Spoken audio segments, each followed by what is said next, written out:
LSJ Drive.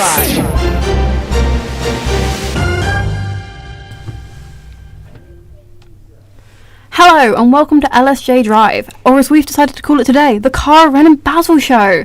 Coming up on the show today, are bus services in rural Lincolnshire actually getting better?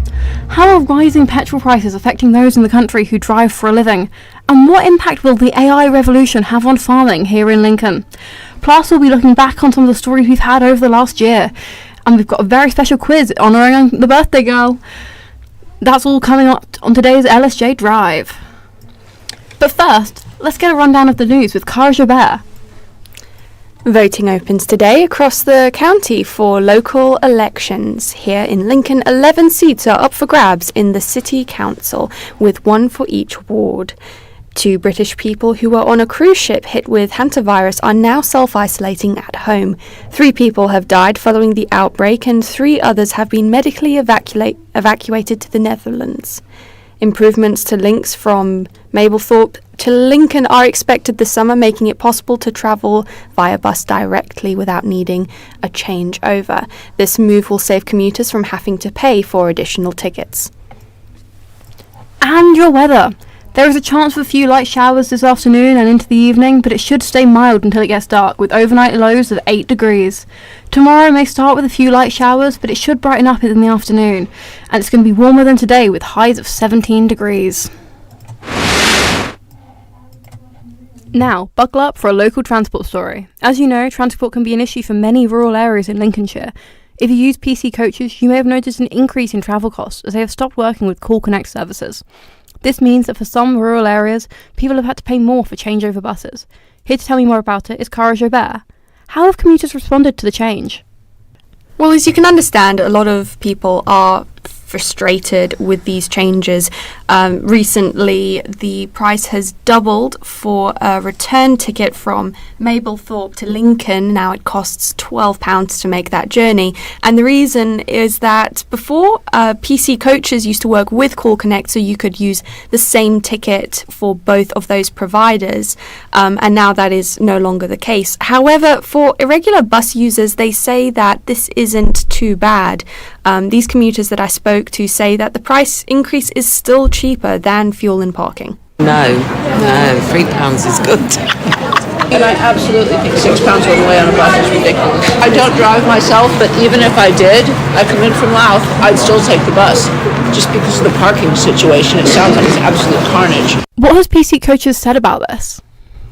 Well, I've spoken to PC coaches and they say that there is a change that is expected to happen, a shift in the timetable, which is good news for commuters. They were hoping that this shift would be enacted before they stopped working with Call Connect services, but there was some delays involved. I spoke with Craig, one of the PC bus drivers, who told me about a positive change that can be expected this summer. The timetable's changing. I think he said the end of July, where this bus will carry on to Mablethorpe. We're wanting to develop the service further, but it doesn't turn a profit. It's not likely to on those journeys. So we put it to the council and they've been umming and ahhing about it for about the last 2 or 3 months. But until then, how do commuters feel about public transport in Lincolnshire? Well, there's still lots of improvement to be had with connectivity. It's of course very good news that there is this timetable change that's going to happen. This timetable change means that the bus is going to run directly from Mablethorpe to Lincoln, meaning there's no need for a changeover bus, which is obviously very good news for regular commuters. As well as the timetable change, there is a new evening bus which can be expected for Mablethorpe, and the fact that this timetable change is taking place means that Call Connect buses or any changeover buses will not be needed. And this is not often the case with these transport stories, that there'd be some sort of positive change to look forward to.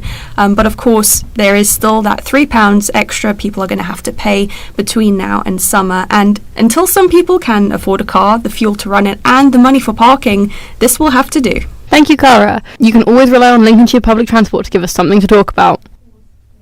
Now, on the show today, we're looking back at some of the stories that we've been covering over the last year. And I like a bit of reading myself, so when the 21st Lincoln Book Festival came around, I went down for a sneak peek. I still think books are so important. Do you remember turning 21? Well, this year, Lincoln Book Festival is turning 21. With talks from local authors and competitions for young writers, this year's book festival is sure to be a good time. While encouraging readers is always its aim, Joe Dodds, an organiser for the festival, wants to encourage people back to the high street this year. This year we're going with a lot more fringe partners. We've got the independent bookshops involved. They're putting on their own events this year. With the festival trying to encourage people back to the high street, are they managing to find our independent bookshops so they can buy their books in person rather than online? Craig Maslin at Lark Bookshop tells us how it's been in the shop. The festival's made it really great for business because people are more engaging with the shop. It's also nice to see people, especially the younger people, enjoying reading again. Because we're a smaller business and the festival brings people closer to the business, and obviously more customers are engaging with the shop. Well, it's always good to see more people out and about enjoying the high street. That isn't Joe's only aim with this year's book festival. This year, they're also trying to make the festival as accessible as possible, proving that books really are for everyone. On Saturday especially, we've got creative writing with Beyond the Spectrum, which is the practitioners are autistic and it is aimed at autistic creatives. So that's a workshop that's going on at the library. Along with quiet spaces in the library, the festival wants to ensure that everyone can take part.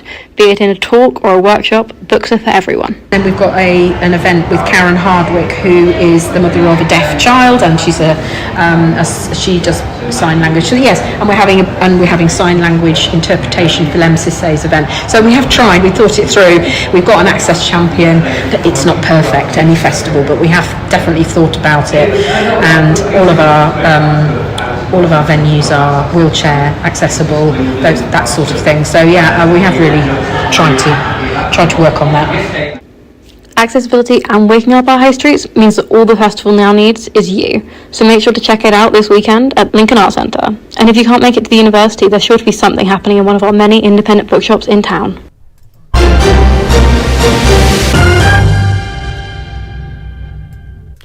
You're listening to LSJ News from the studios of University of Lincoln.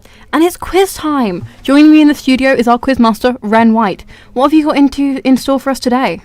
Thank you, Basil. Today we have got a special quiz in honour of Cara's birthday. We are asking you your best and worst birthday presents. Mine personally, I don't like receiving birthday cards. I think that they're a waste of paper. What about you, Basil? Oh, my worst one must have been tickets to see the primary school play straight over. Wow, riveting. They were set for the Oscars, I tell you.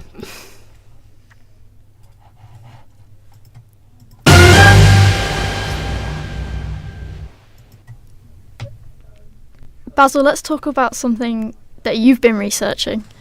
We all know that AI is becoming more and more powerful as developers explore its potential. AI has its uses in every industry. One industry where it's making a difference is agriculture. Lincolnshire, being the farming county that it is, has plenty of uses for agricultural advancements. Here to tell us more is Basil Duckworth. How is AI being used by farmers? AI is being used to manage the workload that farmers face. But unfortunately, with all the controversy around water usage by AI, it's unsure whether this is actually the best use of it. But with fears of food shortages on the horizon, it might be the farmer's only option. Here is Caitlin Mitchell, an AI expert, on telling us how it's being used. To my knowledge, it's being implemented in robots for fruit and vegetable picking. Specifically with the uni, they do a lot with strawberry picking. I know that. So they use the AIs to program that to go and pick the strawberries. How has AI influenced the physical aspect of farming? Well, with AI being used to control robots, it's quite interesting to see how farmers are adapting to robots instead of workers. The workers are complaining that there's less jobs for them on the market, but it's definitely saving workers money. It's interesting to see how AI is working in organising farmers. I also did a project where AI was used to manually send robots, as an overall application. It would be used to manage a farm by assigning workers or robots to different fields and jobs that needed doing. Is AI going to become more prominent in farms? Some farmers definitely want it to. The way it reduces expenses, the less people it's having to manage, AI is making jobs a lot easier, especially for farmers in this current climate. The problem will always be the water waste and the cost of the AI equipment. But for now, it's definitely an interesting way to adapt the industry, and it'll be interesting to see how more of this develops. Thanks, Basil. It'll be exciting to see how this industry develops.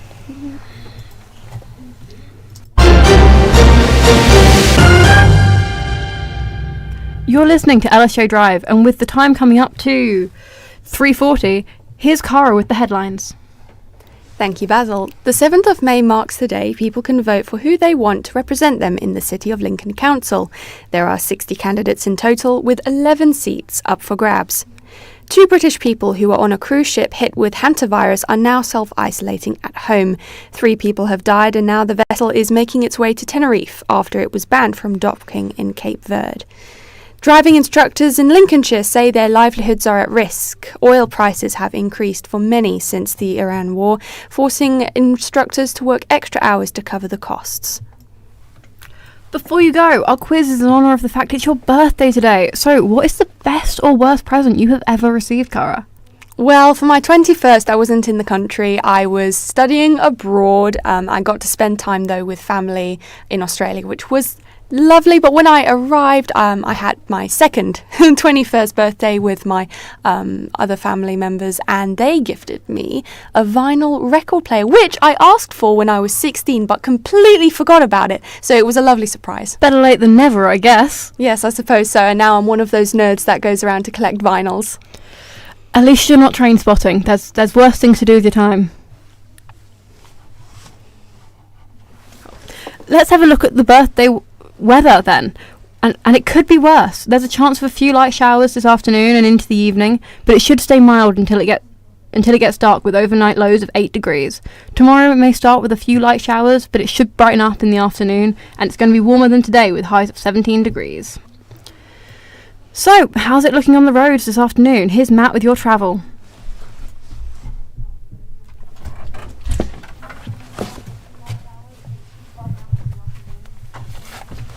And here's Matt with your travel.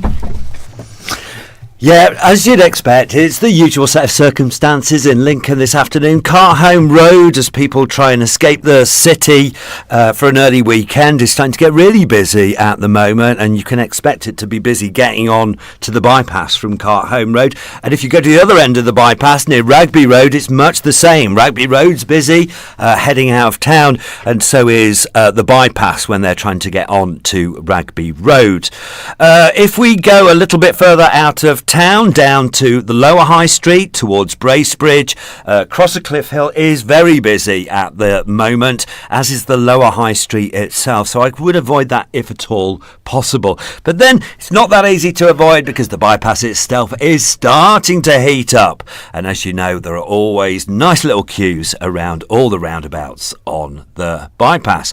That's it from me. I'll be back with more travel next week. LSJ Drive.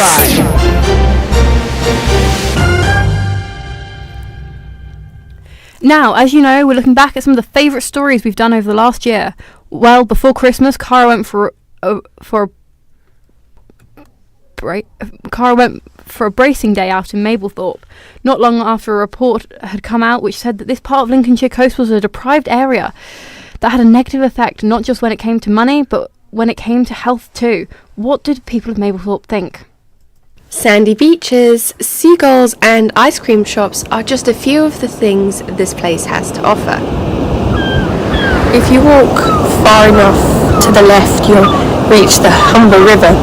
If you walk to the right, you'll eventually find Skegness, but stay facing the waves of East Lindsey's shores, as I am, and you'll be in Mablethorpe. Despite the beautiful scenery, its location puts it in one of the worst places to live in the country, according to the UK Better Lives Index. You reach the bottom before you climb back up again. And I'm not going to sit here and tell you that we're not an area of deprivation, because we clearly are. Mablethorpe Councillor Claire Arnold hopes that improvements will be seen in the coming years thanks to new projects being funded. It's time to invest in the people. So we had the 24 million, which was in 2020, and then we've got 20 million from the Pride of Place money, and that's about developing pride in your area. East Lindsey was ranked the lowest performing authority due to poor health and low economic opportunities. Shannon William works at an ice cream shop right next to the beach.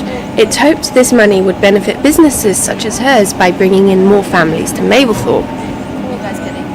While pouring me a soft serve, Shannon tells me what changes she'd like to see in her local area. I think a harbour would be nice. So that boats coming in and out, more water sports, make use of the sea more, I think. We've been here for about 10 years now. I'd say it's definitely one of the number one tourist spots in the UK anyway. You can't believe that. Best ice cream shop in Lincolnshire. Definitely, yeah. Definitely the best ice cream. Yeah, the people, the environment, I'd say, yeah. Definitely. Can't beat it. Yeah, that looks good. Thank you so much. Appreciate it.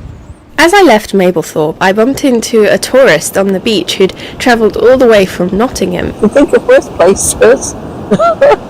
And this one would be one of them. Been abroad, been everywhere else, but I still come back here.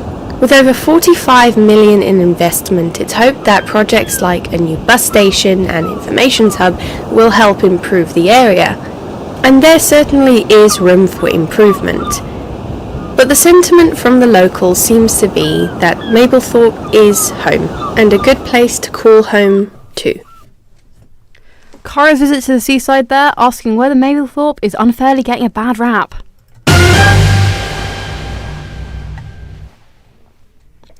Let's go back to the quiz now, our special birthday quiz in honour of our newsreader today. Cara, here's our quizmaster Ren.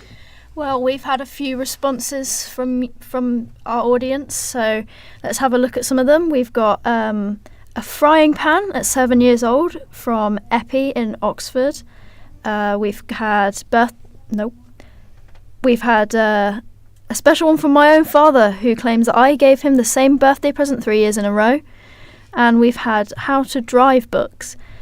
On the good side, we've had tickets to see Hades Town, and I really enjoyed a visit from my dog on my birthday.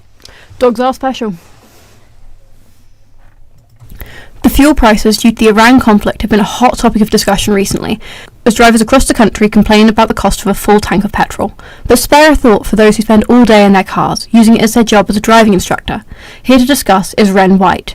Ren, what sort of price increase are we looking at here?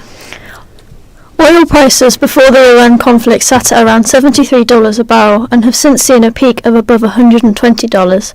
Now, for a normal person like you or me, we are looking at around 157 pence a litre for unleaded and 188 pence for diesel.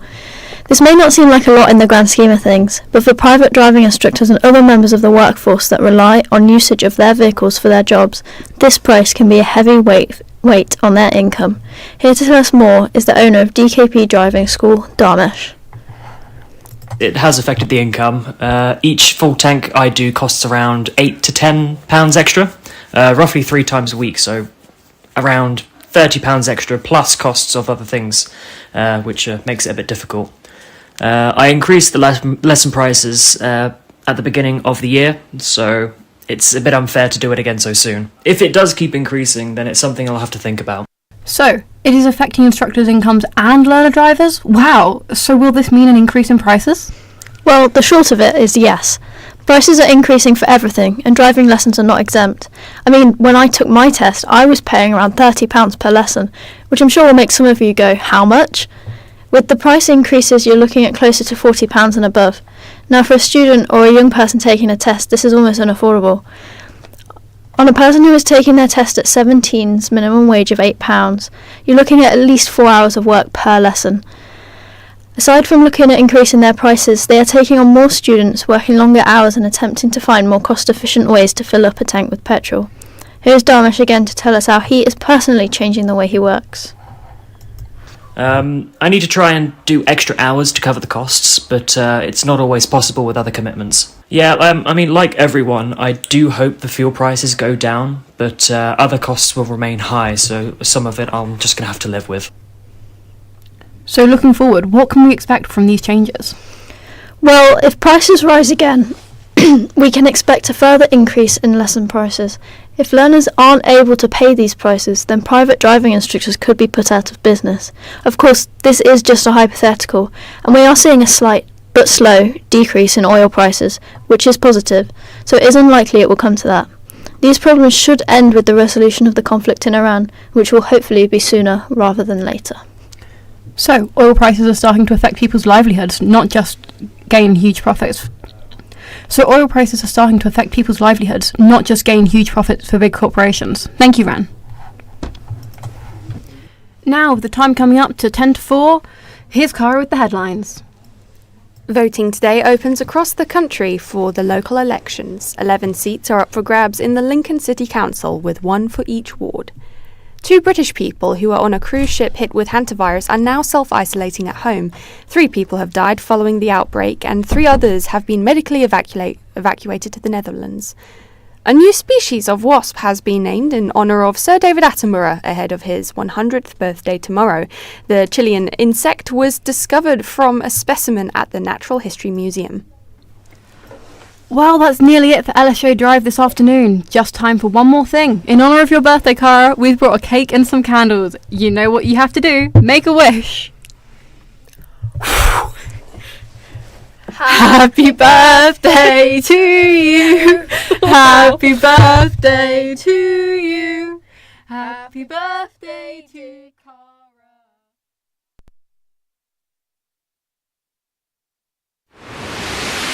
LSJ Drive.